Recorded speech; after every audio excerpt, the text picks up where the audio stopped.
Moi kaikki historiikkipyörien harrastajat. Niin kävin tuossa ajamassa huvikseen tuolla syklolla tuon kuukauden päästä ajettavan Imatran ympäriajon reitin läpi.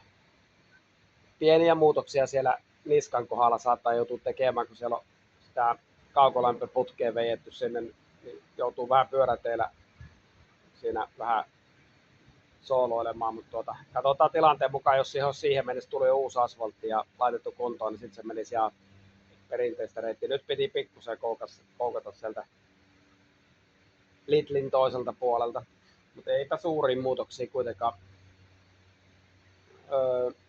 Sen verran tosiaan ne, sitten jos uusia tulee ketään mukaan, niin mikä olisi ihan kiva, että tulisi, niin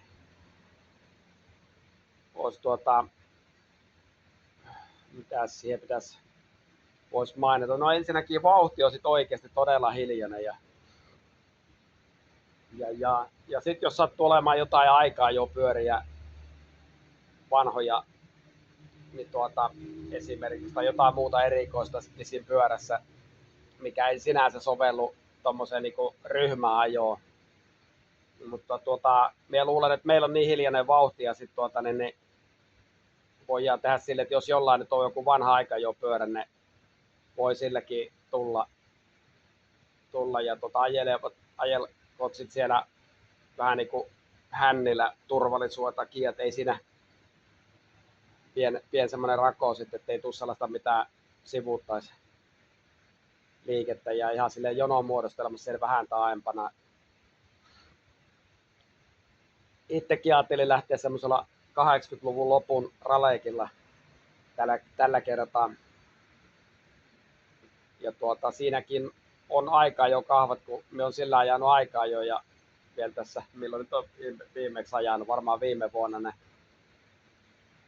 kun ei varsinaista aikaa jo pyörää ole, niin siinä on ne aika jo kahvat, niissä on, ne säädöt on niin mukavasti just sille itselleen, ja muutenkin ne on niin hyvin asettuneet siihen, ei kehtaa sirrottaa millään. Jos mie sillä lähenen, mutta mie ajaa itse varmaan keulilla, kun mie näytän sitä reittiä siinä keulilla, niin ei varmaan ketään haittaa. Eikä muutenkaan nipoteta ihan hirveästi. Toki yritetään turvallisesti ajaa ja hiljaa tosissaan. Ja sitten semmonen juttu, että jos jollain menee vaikka rengas, niin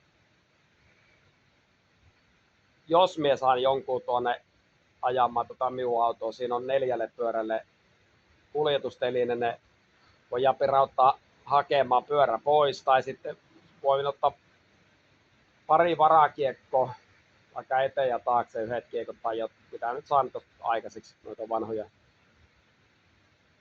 Niin ne voisin sitten koittaa vaihtaakin, mutta jos siihen rupeaa menemään hirveästi aikaa, niin ei kehtaa. Niin kuin viime vuonnakin vaihdettiin yksi rengas siinä, ne kyllähän myös aika äkkiä vaihdettiin, mutta ehkä tämän tarkoitus on enemmän semmoinen humoristinen, että jos sanotaan, että suoritus on hyväksytty tässä ajossa, jos ensimmäisen kammepyörätyksen jälkeen se on jo tehtävä suoritettu. Että kaikki mikä on siitä yli, niin se on vain ekstraa ja plussaa. Vanha kalusto aina saattaa helposti joku hajota ja sitten toinen juttu, että noi tuubirenkaat, mitä usein noissa vanhoissa on, ne niitä aika herkemmin menee puhki kuin nuo avorenkaat esimerkiksi. Niin todennäköisyys, että renkaita voi mennä, ne on jonkunmoinen. Mutta ei oteta sitä niin vakavasti, ne sitten aina seuraavan vuonna paremmalla onnella. Mutta tosissaan, jos se silleen helposti käy se pyörähuolto siinä, ne voi jää semmoinen pikahuolto tehdä, jos mahdollista. Ja aikaa ei ruveta tosiaan hirveästi käyttämään siihen, kun tämä muutenkin kestää aika pitkään tämä meidän, kun ajetaan hissukseen ja hiljokseen tarinoihin ja niin poispäin.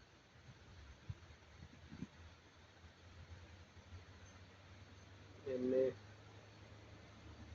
Mitähän muuta sitä lenkistä sitten.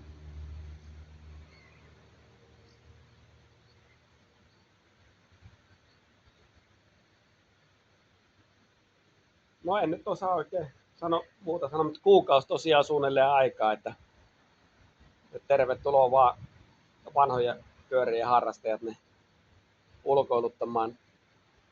Tuuletetaan pölyt taas vanhoista pyöristä pois.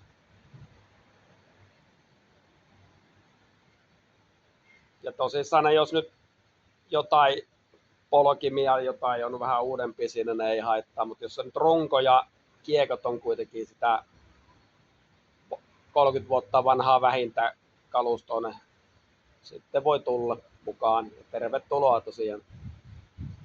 No niin, heippa!